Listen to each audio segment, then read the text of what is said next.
At the bottom of the page, we had stopped talking about finished talking partially about the pajama days and the mid-skirt and tight jean business. It seems like this generation has a major problem with deciding what modesty is. Maybe they don't even care. It really doesn't matter, I think, to most of them. But as we come into the subject here of style management, styles change. They come up, they go down. They change from this to that. There was a style went through that was really emphasizing mid-skirts and etc. And now we've got a style some way that dresses almost touch the ground. And at least they're more decent than they used to be.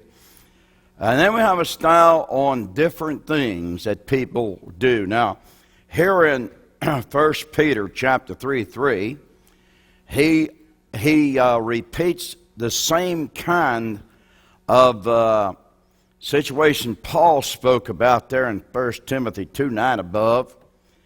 And he said, whose adorning, let it not be of the outward adorning of the plaiting of the hair and the wearing of gold and the putting on of apparel, but let it be the hidden man of the heart, and that which is not corrupt, even the ornament of a meek and a quiet spirit, which in the sight of God a great price. Now he's actually talking to women here. That meek and quiet spirit has a great price tag to it. It seems like that women have a higher price tag on them than men do, because the Bible speaks about her treasure being worth above that of rubies. It doesn't mean she's better than us, but it does mean she's valuable to us. And you men need to help to manage your children, especially your children, and how they're going to dress, what they're going to wear with the style coming in, how they're going to behave themselves. It is more than just putting on apparel. Sarah adorned herself, being subject to Abraham. And that means that she was a woman apparently adorned herself. She dressed pretty nice. But her whole plan was to be in order with God's plan. You can wear jewelry and try to get attention of the world and lose your whole connection with heaven. But if you do everything based on the fact, does this please God? Do you think that God would be pleased if I wore a miniskirt? Do you think God would really be pleased with these tight jeans? Do you think God would be pleased with these brand new jeans that's got holes in them? I mean, what kind of a deal are we talking about? See, it's the same thing, and I'm not criticizing you now, I'm just saying it. God gave us two eyes for some reason, and I'm sure glad I got two of them to keep everything in balance. Because if you use only one eye, you don't have the same visibility you do otherwise. But you know, this generation, almost, they cover one eye up. They got the hair hanging down over an eye. Man, that would get on my nerves, and man. But somehow or other, they think that's the way to do it. Walk around, can't hardly see where they're going. But they have to somehow, the style calls for that.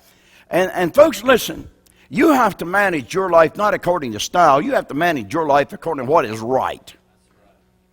Now, in Isaiah 3, beginning of verse 16, it says, moreover, the Lord saith, this has nothing to do with your church, my church, our church.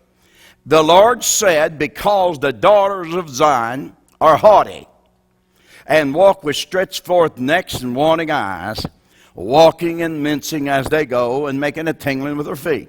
And I can just picture these little haughty girls just walking around, you know. And the Lord looked down from heaven and saw that, and it displeased him. Therefore the Lord will smite with the scab on the crown of the head and daughter of Zion, and the Lord will discover their secret parts. In that day the Lord shall take away the brevity and their tinkling ornaments of their feet and their curls and their round ties like the moon. These fellows, they really diked up. I mean, they had all kind of things going with them. And then it goes on to say about the bonnets. They was wearing these fancy bonnets. And the ornaments of the legs, they even had that on them. And the bonnets and the earrings and the rings in the nose, jewels. Well, man, we got, when I grew up, the only thing that I knew had rings in their nose was pigs. Now, they put rings in your eyes. On the navel and everywhere else. I mean, you know, folks, that's not good management. The changeable suits of apparel, and then he says about these crisping pens and glasses and fine. In other words, everything they did was to do around, look at me, see who I am? Did y'all notice how fancy I am? Did y'all notice I'm really dressed up? You know, and the Lord said, wait a little. He said, I don't like that. He wants a people that have their life managed. Not the world managing them. The world will manage you if you don't have some restrictions, if you don't have some managing abilities. The world's going to manage you. If you don't have your children managed, they go in a store and the attraction will manage them. They'll have some funny character there saying you need to buy this and that. All this generation needs to do is appeal to the children, and the children will squawk and scream and kick and holler and yell until they get their ends accomplished. And the parents that don't have the money to do it, but they do it anyway. Now, I'm going to say something. Style is not all that bad. But if that style is controlling you, you're not managing. You're the one in control, not the style. Some styles are good, really. I went through a GI haircut style. Y'all remember the GI haircuts? And then we go into another style, and then we got this bald head style. Most people don't like to be bald headed, but some cut all their hair off. And what I'm saying is, when you do something, find out what's behind it. Tattoos. What's behind tattoos? Why are tattoos so addictive? Have you ever asked the question? You ever asked the question, why? Why is it so enticing to get a tattoo? Think about that. There are people that's got tattoos said they wish they wouldn't have them. I talked to a fellow in prison one time, and he told me, if I could get rid of these tattoos, I can get rid of a lot of my problem. And I said, can't you get rid of them? He said, if I had $10,000, I might could. But how's he going to do it in prison? And then he said to me, it's a painful procedure. I don't know nothing about it. I don't know anything about tattoos. I just know that I don't need them to live in this world. I can easily do without them. And I think that it would be best not to even think about it. Because the reason is, if you think about it, you might decide to do it. And behind that usually is, I don't know if I could say this 100%, but usually you're going through a rebellious part in life when you do that. Now, I think that's enough said. Y'all can guess at the rest. Don't let style manage you. You manage what goes on you, what you're wearing, and so forth. Now, that hat managing deal. I remember when it was proper, when you walked in a house, you took your hat off. That's automatic. I mean, you just automatically took your hat off. But not, you know, I see 80-year-old fellas, 82-year-old people, 83-and-a-half-year-old people sitting in restaurants eating with their hat on. They didn't grow up like that. When I was a child, they didn't do that. But this generation is causing that to happen. And I'll tell you, folks, your hat will tell on you. If you wear a hat, it'll tell on you. You can tell a lot about a person with a hat. A fellow that cocks his hat on the side of his head, or pulls it down over his nose, and goes like this to see you. Or a fellow that's got his hat on the back of his head. All of those tell you what kind of character that is. A person who wears his hat in a building, I think, don't know respect for himself or anybody else. It's a habit. It's not only a habit, but it's an old mountaineer, well, I guess mountaineer is about the thing you call it. Years ago, all the people that were what they called mountaineers was driving rattle-trap automobiles. They couldn't keep jobs, but they were addicted to that style of life. They wanted you to give them everything. They let you know they're poor. They need money. And that's one of the most dangerous things you can get in on, because you're real content with it. When you get that contentment, I mean, when I was a youngster, those are the kind of people that the police officer was always after. They're killing each other and everything. Elkton and McGackisville was known to be murder stations when I grew up. And there's a murders could probably go happen around Elkton because it's down by the mountain area. And just as showed up, I mean, these mountaineers are going to do that. And when I moved to West Virginia, it was the mountain people we had problems with. They're fighting all the time. They're at each other's throat. I went back to pastor church back there in the mountains. I never saw so much of a mess in my life as people mad at each other. And husbands and wife fighting, and they're carrying on, and they're running old rattle-trap automobiles, and the stuff ain't working right, and they expect the church to take care of them, and church to feed them and water them and take care of them. Can't keep a job, they get fired and everything else, but that's the way they lived. It comes back to that hat deal. Now, a lot of people don't wear hats today. I'm talking about the people that do wear hats. They'll tell on you. Another thing that can tell on you a good bit, I think, I've watched over the years, you watch how a person ties his necktie and you'll find out a whole lot what kind of a guy he is. Now, some people may not know how to do it, but an old sloppy tying of a tie indicates something. Now, enough said about that, you can guess at the rest. Now, phone service. You know, a phone absolutely has to be managed in the day we're living in. You have to learn to manage that phone. That phone is going to interrupt you at exactly the wrong time. You decide that you're going to sit down tonight, now you're going to study your Bible. And as sure as you do, that phone is going to ring. And somebody has to talk to you. It's urgent. If you learn to manage that phone, the devil will find out you're not available.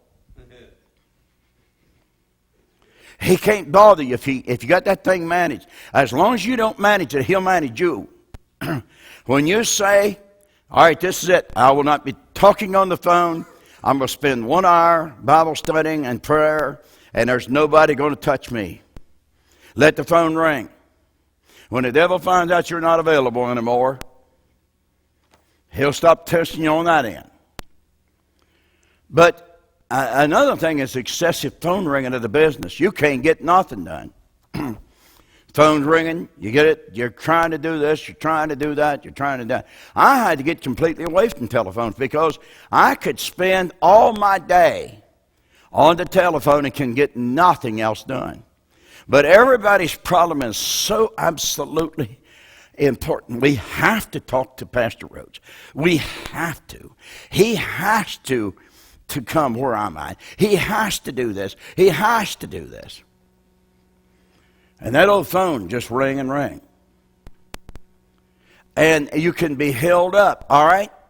If you don't manage that phone, it's going to manage you. All right, you're going to get ready to go to church. I'm talking about a home phone just for now or something like this, a stationary phone. And somebody will call just about the time you're ready to leave, and you have to go. But they'll say, well, I know it's your church time, and I don't want to take much of your time, but how are you doing? And then about this, and then on and on and on and on and on. Well, I have to go. I'm going to be late to church if I don't leave. Okay, but let me ask you one more question yet. What about this, and what about this, and what about this, and what about this, and what about that? And after a while, you got 15 minutes behind you. And then temptation comes. I have to speed to church. Like I told this story before, but it's worth repeating. A preacher told a story on himself, so I guess I can repeat it. He said, my wife was in a habit of just being late. I mean, she'd wait till the last minute to get ready for church and everything. And by the time we got the children gathered up and get them in the car, and then, I forgot my baby satchel. I'll be back shortly. And I forgot this. And then something would happen, a baby vomit up on you or something. And, I got to go back in. And he said, one day I had it. I was mad the whole way through. And he said, I started the church. And he said, I was coming down through town 45 miles an hour and 25 mile an hour zone, wasn't paying any attention to that, and ran across the red light to top the whole thing off. The light was on red and I went through it. And he said, about that time,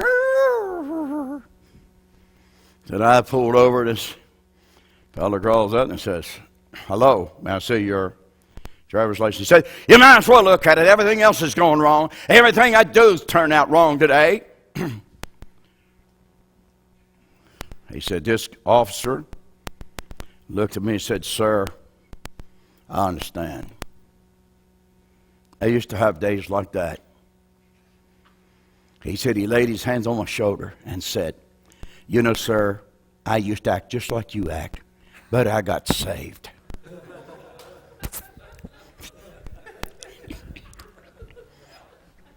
He said, I didn't want him to know I was a preacher. He was a stranger in our town. Wouldn't that be awful? But you know what, really? 2 calls at a time, how do you deal with that? If you don't manage that phone, it's going to manage you. You're going to have to get to the place where that phone is not going to control me. Now, let's go to this cell phone business. That's my pet peeve. Our churches is going to have to start announcing all cell phones off, including the preachers. Just here recently, I come into prayer meeting, and I said, nobody calls me, and they know it's prayer meeting anyway, so my phone is on and knew it was live.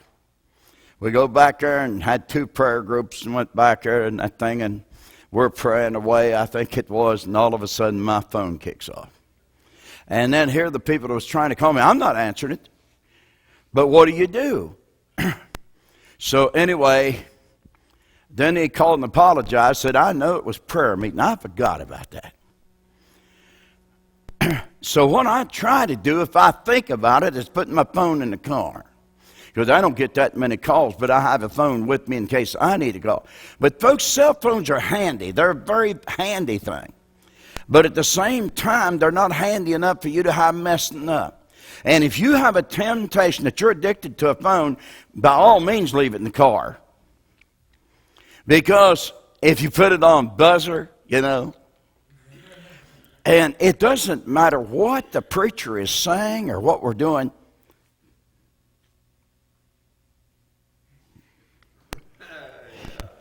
I got to see who's calling. I just have to see who's calling.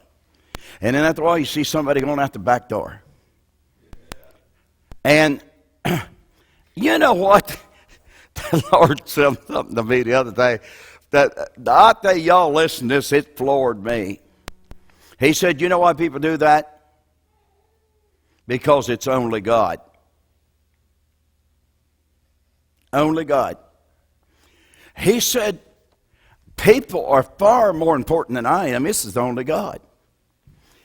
When the Spirit is moving, it's only God. But human beings need to answer to human beings, so I got to find out what that friend wants. You know what? That slapped me in the face. Only God. He said that's the reason they don't go to prayer meeting, because it's only prayer meeting. And that's the reason they go fishing instead of to church, because it's only church. And you think about that. So what it is, it's only God speaking, and maybe the preacher's off anyway. And I've got to go see who is calling. So the phone is number 1, God is number 2, or 3, or 4, or 5, or 6.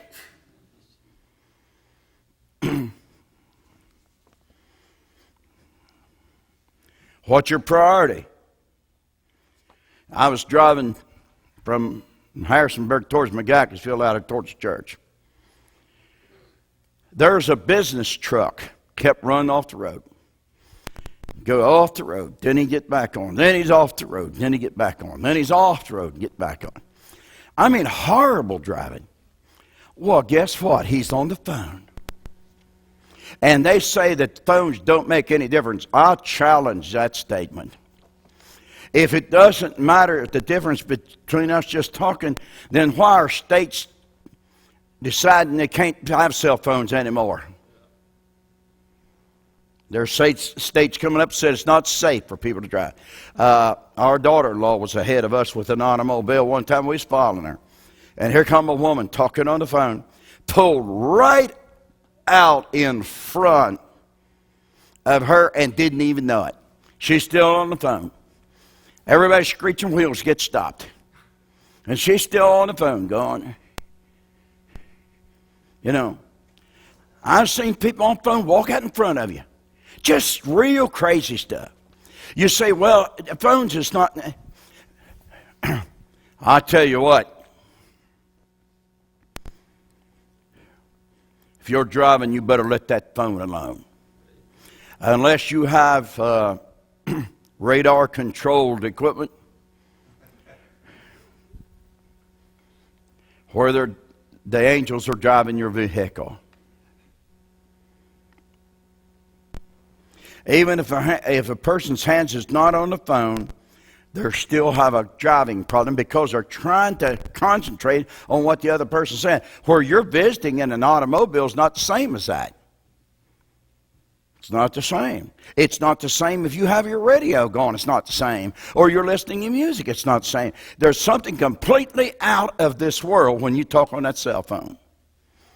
And that's the reason why you have to manage it. And you'll find business people are just as bad as everybody else. Brother Reuben and I went to this meeting. I was going to be speaking at a full gospel businessmen's meeting. And we go, and a fellow sitting on the third seat back there, his telephone rang. It didn't buzz. It went, Now, here's the fellow that's speaking before me. I wasn't speaking at the time. It was the other fellow speaking. And this guy goes, hello? Yes? So the speaker trying to speak a little louder, and as he's speaking louder, he's speaking louder. And this guy is 65 and a half years old. What's wrong with that guy? I mean, come on, folks. Don't you know better than that? We've seen it happen so many times. I was in California. A woman sitting on the front seat so she could hear me. She's elderly, very ancient. But she had a phone. And this phone decided to whistle just when I was speaking. I'm out here walking just like now. So she starts yelling in the phone, and I start yelling over her head. And I decided she's going to get loud, so am I. It was making me, whatever you call that word. And I know I said, maybe I ought to call you back. I'm in a service right now. Maybe I ought to call you back. And I said, amen.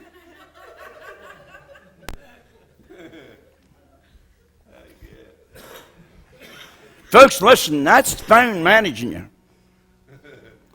And you think about that. If this generation has become addicted to cell phones, we need to understand that cell phones can be used properly and can be useful. However, it must also be understood that these things can be used as gossiping centers, cause poor driving practice, and a host of other evils. That phone can be a mess. I've seen people already, I've been with people over and over again that knew I didn't like them driving when they're talking on the phone. So they go like this, and they take their phone and look at it to see who's calling, drive almost off the road, then hand it to somebody, and off the road they go and wobbling around. You might as well just go ahead and... I said, dear Lord, I'm really getting nerve trouble over this driving. I'm telling y'all because it bothers me.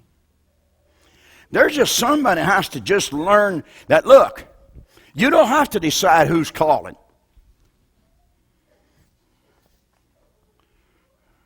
Now, phone addiction, children using phones. You have to get your child a cell phone because the rest of them had cell phones. And they sat around and talked to their buddies. They get out of school and then they start talking to their buddies. And it's just a mess. We're completely lost control of phones. The phones are our gods. We're addicted to them. If you have a problem that you have to see who's calling, you better check it because somebody's got you hooked. And Satan knows how to get a phone to ring at church. In prayer meeting.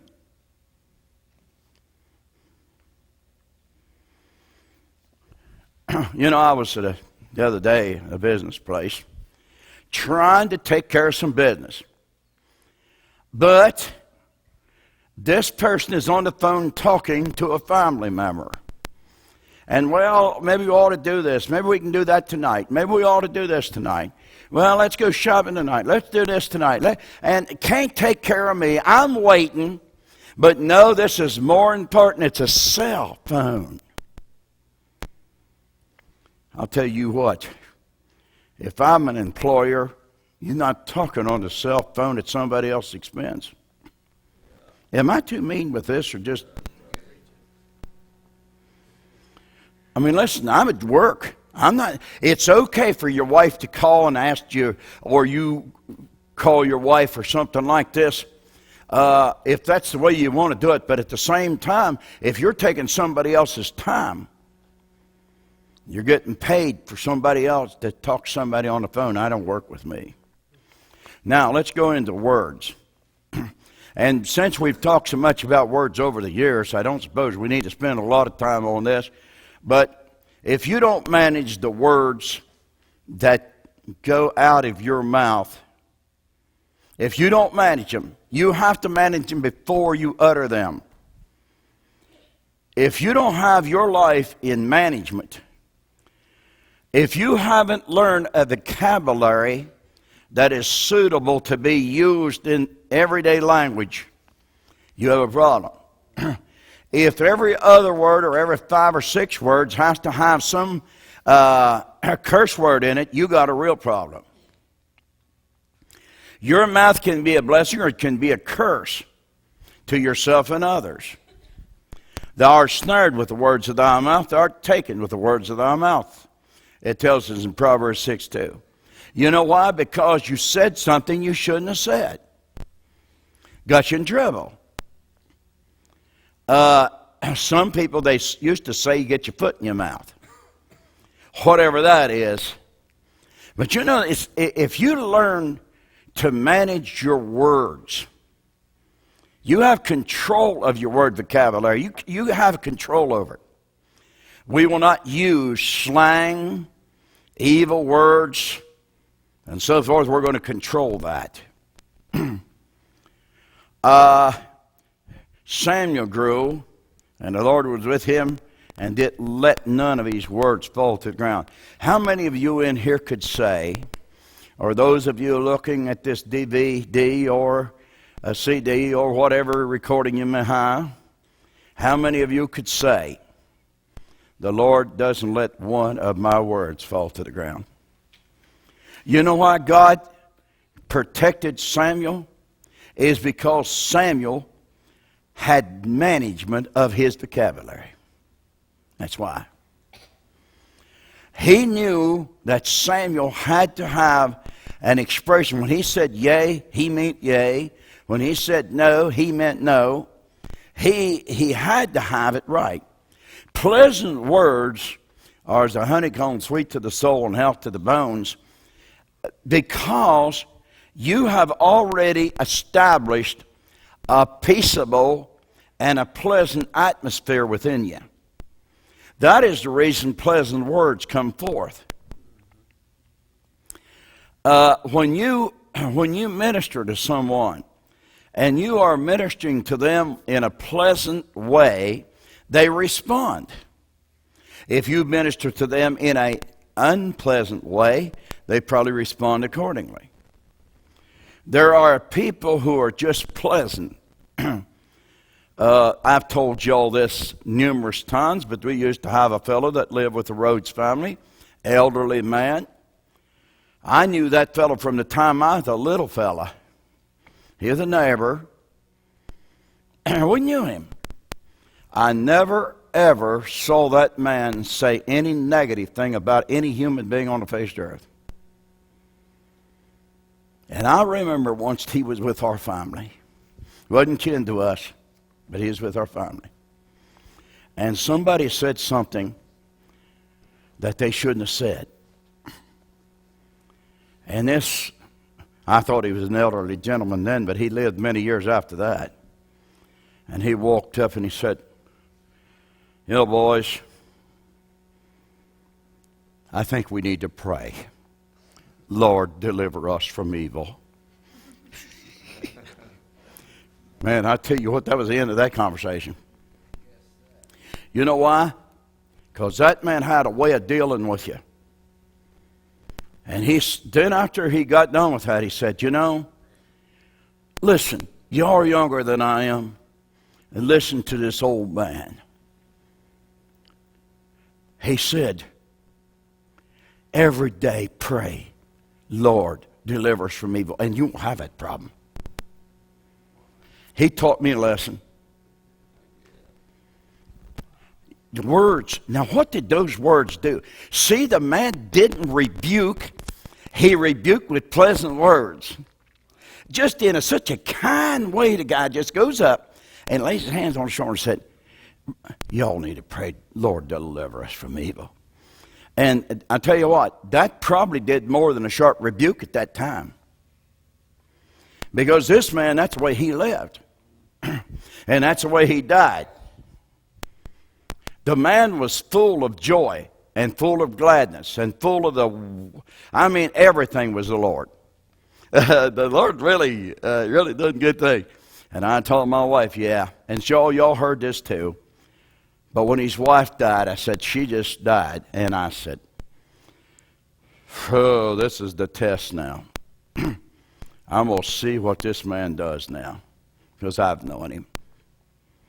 So, I go to the funeral home. I waited till we go to the funeral home. And I thought, how am I going to talk to this man? He really was in love with his wife. He's a kind of a smoochy sort of fella, and he's really in love with his wife. And I thought, he's really going to have to deal with this. I walked in the door, and he's standing beside the casket. And he said, oh, Brother Rhodes, my wife made it to heaven before I did, but it ain't going to be long. I'm going over there too. So I'm so glad you came. The day of the funeral, he said, I'm getting up in the morning, the day of the funeral. I'm going out and pass out some Gideon Bibles. Now, therefore, I go to that funeral. I want my wife to know I'm just really rejoicing her going to heaven. You know, that's just a pretty good attitude. And I said, where did this man get this? I've asked this question a man time. Where did this man get this? One time, one of his trucks threw a stone up and hit one of somebody's windshield and broke it. So they go to him and said, one of you guys was driving down the road and this rock flew up and hit my windshield. And he said, we'll get it fixed, but I think it was God sent.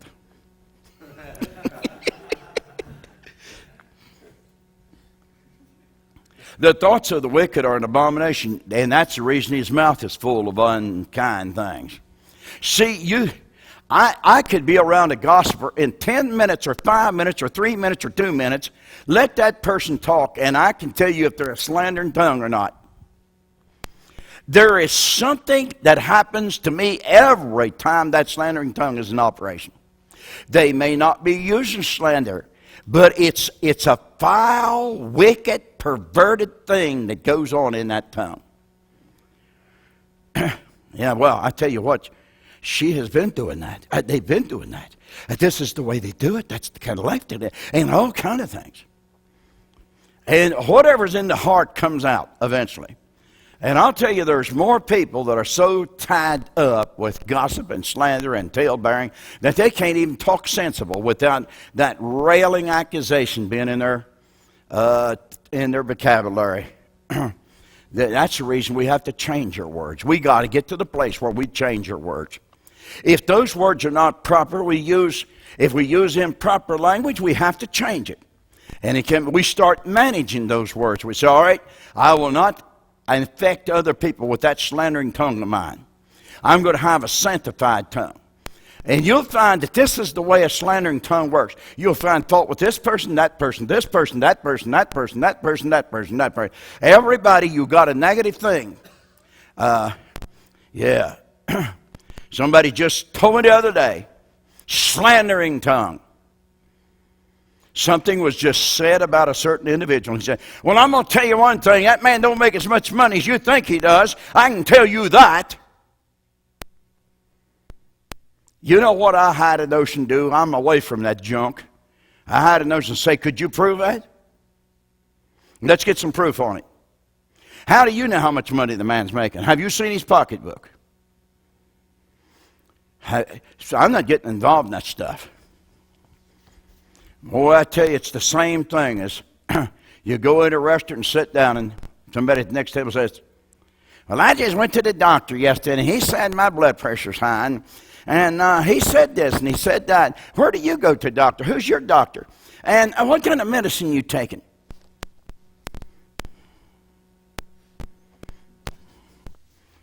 I don't know, folks. I tell you what, that kind of stuff don't interest me at all.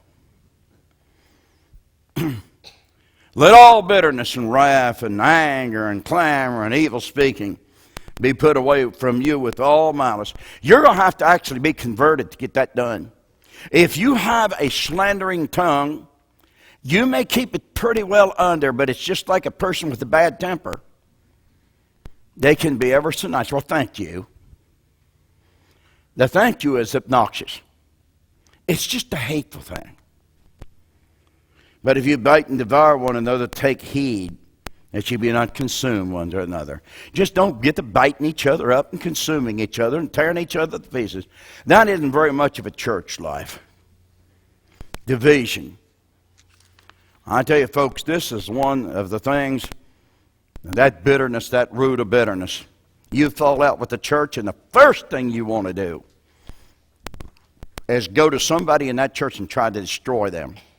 Try to destroy the church where you're going, because you have to somehow hide your dangers.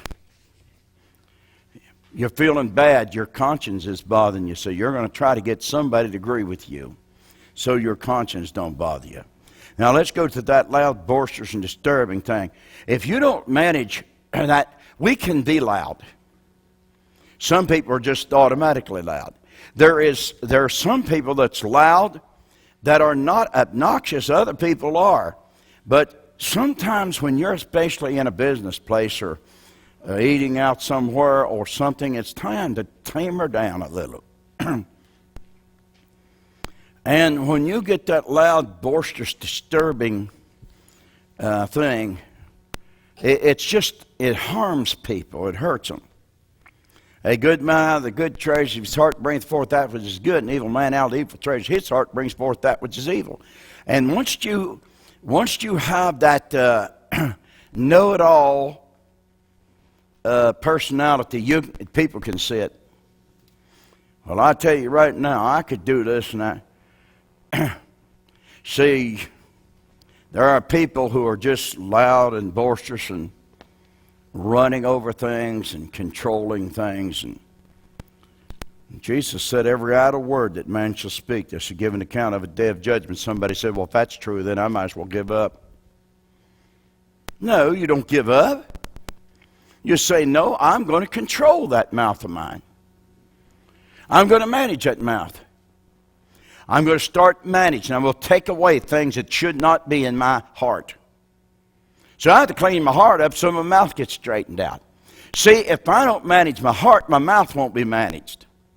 I got to get rid of all the perversion and the pollution that's in the heart before it come out of the mouth right. But the tongue can no man tame. It's an unruly evil, full of deadly poison. And many people have been poisoned. Many people have been poisoned with that tongue. You go around and poison somebody else. A number of years ago, I saw a vision. I didn't know it was in a vision because I didn't know it was a vision. I just thought it was for real. And a fellow just walked up and just vomited all over a man. Then that fellow went out and he vomited over people. And after a while, there's people just vomiting all over each other. And I yelled out and I said, what are you all doing? Then I came out of the vision. And here I'm standing alone. I said, Lord, what is that? He said, that's that slandering, gossiping tongue. The Lord never used the word gossip. I retract that. He has never used the word gossip to me ever. It's a slandering, tale-bearing tongue that is judgmental and railing on people and judging people.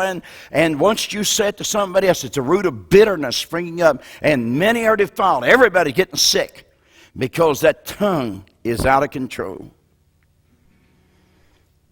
That dirty joke stuff. How many of y'all really would like to hear a good dirty joke?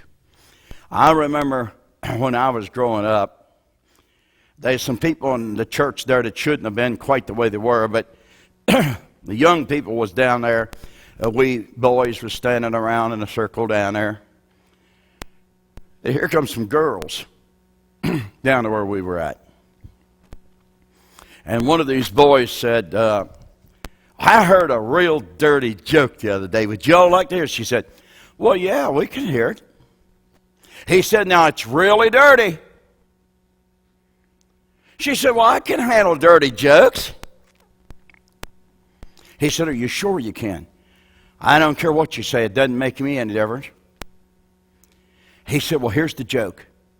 Somebody pushed another guy in a mud puddle and he got all dirty. You know what? I said, yeah. What he was doing is checking those girls out. Foul-mouthed girls. He said, isn't that a dirty joke? You thought I was going to give you one, didn't you? Now that's springing tongue business. Your tongue just springs loose. I mean, you have an answer right now. I mean, somebody comes up against you. I mean, you got something to say right now. I mean, that tongue flies loose. I mean, it's like a serpent tongue. He ready to go. And I tell you, don't you fool with me, who strode as an open scepter. You're going to throw right into the graveyard. You fool with some of these people, you'll end up in the graveyard. Maybe not the graveyard as such, but you're going to have your life messed up. Their tongue, they have used deceit, deceitful tongue. You can't trust their words. Whose mouth is, and poison of asp is under their lips. They'll poison you. Boy, you just get a sitting around somebody, yeah, well, I tell you what, I just saw them the other day, and they said this, and they said that, and somebody said this, and somebody said that. No, I'm going to tell you something. A person cannot feed me slandering tongue. I have no availability for it. If they were start to give me a message about Brother Kevin, hey, I want to tell you something about Brother Kevin, I'd say, I'm not interested in your trash. And furthermore, if you didn't pray about it, don't feed it on. I don't trust stuff like that anyway. 99.9% of it's gossip and slander and tale-bearing that has no meaning to it. Their mouth is full of acid. It's like a snake biting you, whose mouth is full of cursing and bitterness. That old bitter spirit inside of people starts showing up in a hurry. Bitter. I just met somebody just the other day, and I mean, it was such bitterness come out of that person's mouth. I thought, I can't hardly believe this person's that bitter. I mean, obviously, it wasn't a question. It's just a bitter spirit. And I hear people talking to me sometimes saying, so-and-so's an elderly person, they just have such a bitter spirit. You know, folks, if you don't manage that stuff, and you don't manage it as a young man, you're going to get old doing that thing. If you don't put a stop to that thing tonight, or whenever you hear this, put the brakes on and say, this is the end of that. I manage my life from now on. I will manage my words. I will manage what goes in my ears and comes out of my tongue. Because 99% of what you're hearing anyway may not even be true. Even the news media, you don't believe everything they tell you. They have a slant to it. Who shall abide in thy tabernacle? And who shall dwell in the holy hill? He that walketh upright and walketh righteousness and speaketh the truth in his heart. He that backbiteth not with his tongue, nor doth evil to his neighbor, who takes up a reproach against his neighbor, in whose eyes a vile person is contempt. That means he's despised. But honoreth them that fear the Lord. He that sweareth to his own hurt and changeth not. You made a decision. All right. There's where the difference is. You said you would do it. It is your responsibility to carry it out. I've said this before, I say it again, because some of y'all need to be heard again. As a dad, you tell your boy, all right, I tell you what, I'm going to take you fishing on a certain day. I'm going to take you fishing. So this little fella, he gets all prepared for this fishing trip. And he's just so excited, we're going to go fishing. And then somebody calls the dad just before that and say, hey, how about going, let's go golfing on a certain day. Well, I just told my little fella that I was going to take him fishing. So you go to that little boy and say to him, hey, son, I know I told you I'd take you fishing, but so-and-so called and wants me to go golfing with him today. And so it's not going to suit. Well, I'll tell you what I'll do. I'll take you another time. That little boy's lost faith in his dad right now. Because this man swore to his own hurt and changed. He backed out. He didn't have a right to back out. No, that boy is ahead of that golf. You made an agreement with that boy, and he's not going to trust you. That's why we have to carry on what we say. I asked the Lord one time, what is the time limit on a promise? There's a preacher, and I don't know even why I did it. He said, Brother Rhodes, would you come to my church and preach sometime? And I just said, sure. And, yeah. Then after a while, I decided, I don't believe I want to go to that church and preach. So I put it off, and I put it off, and I put it off, and I put it off, and I put it off, and then it kept bothering me. You did promise that man. So I said, I tell you what I'm going to do. I'm going to slip into his church sometime when church is over. Just coming by. I was going to be coming right past his door right on Sunday. because we have church on Saturday, and that's coming through there on Sunday. And so I stopped in. And here this fellow found out I was out there. He comes out. I said, how you doing, brother? He said, you know, I think about you a lot. He said, when are you going to come down and preach for us?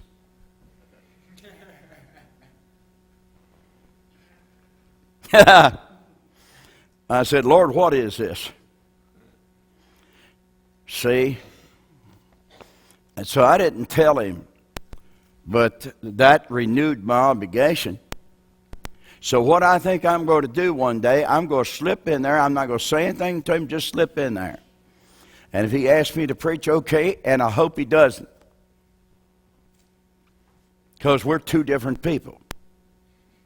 But at least I can carry out my, I'll be there. Well, now,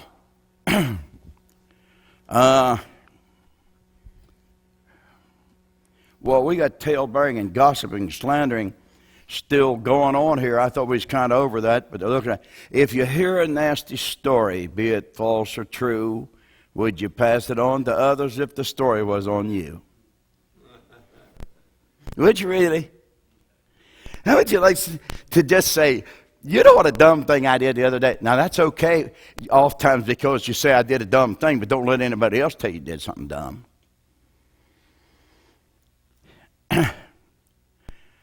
Thou shalt not go up and down as a talebearer among thy people, neither shalt thou stand against the blood of thy neighbor. I'm the Lord. You know what the Lord left me know years ago? That if you repeat somebody's slandering tongue, you repeat that, you are already in trouble with God. You don't pass stories on. You're not a talebearer. A talebearer is a person that somebody gives him a tale and you take it to somebody else. That's a talebearer. You hear some dumb, stupid thing and you just can't wait to unload that thing. You know what a talebearer is? You find out about some preacher that had fallen into sin or something, and you just can't wait to share that news with somebody. Hey, I don't want to start a story now, but Melon, did you hear about this? And did you hear about it, And did you hear about it? And did you hear about it? See, what you're going to do, and I don't want to pass a story. You big liar. You just can't wait to spread this thing. A talebearer reveals secrets, but he is of a faithful spirit, concealeth the matter. He puts a stop to it right there. When I hear some junk, he puts a stop to it. He says, no, I'm not passing that on. I'm not passing nothing on. Somebody came to me one time and said there's a pastor fallen into sin. And this is the way the person approached me. And I'm really concerned about this person because I love that person. And I just wonder if you could go pray for him or something. Do you know what? That was so refreshing to me that somebody said it different. You know what I went? And got that pastor restored. Because I didn't go with a critical spirit. I went out of love. That's how it was given to me. I'm concerned about this person. Would you go pray for him? Now, this is the way you offer prayers. But if you go like this, they tell me that hither and jither are having marriage problems. It's just a matter of prayer, But he said he hit her. And they said this. And you're not interested in prayer meeting. You're interested in sledding gossip down the road.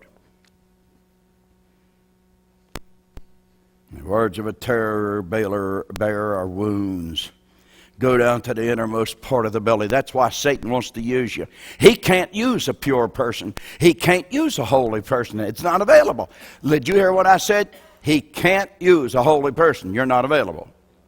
You're just not available to carry on that stuff. I'm suggesting before I close this meeting up, which I'm getting mighty close here, I'm suggesting to you to get a hold of your vocabulary and measure it out. Why do I want to tell this people that? Why do I want to talk about this person in the tone of voice I'm saying it? Why do you do it? You know, that person that shared with me about that fallen preacher, concern. How did I know? Because love was flowing out of the mouth. I'm really concerned. Would you go pray for him? I want to see him restored. And he was. That man told me, you're the only one that didn't criticize me. And that's ridiculous. If anybody should be able to get rescued, it's preachers with preachers. Preachers ought to be so concerned about a fallen brother that they'll reach out their hand and help him back. Don't share the tale. Don't pass the tale around. Help the fallen brother back. And let's get that thing under control. This is a good place to start, right where those leaves is at.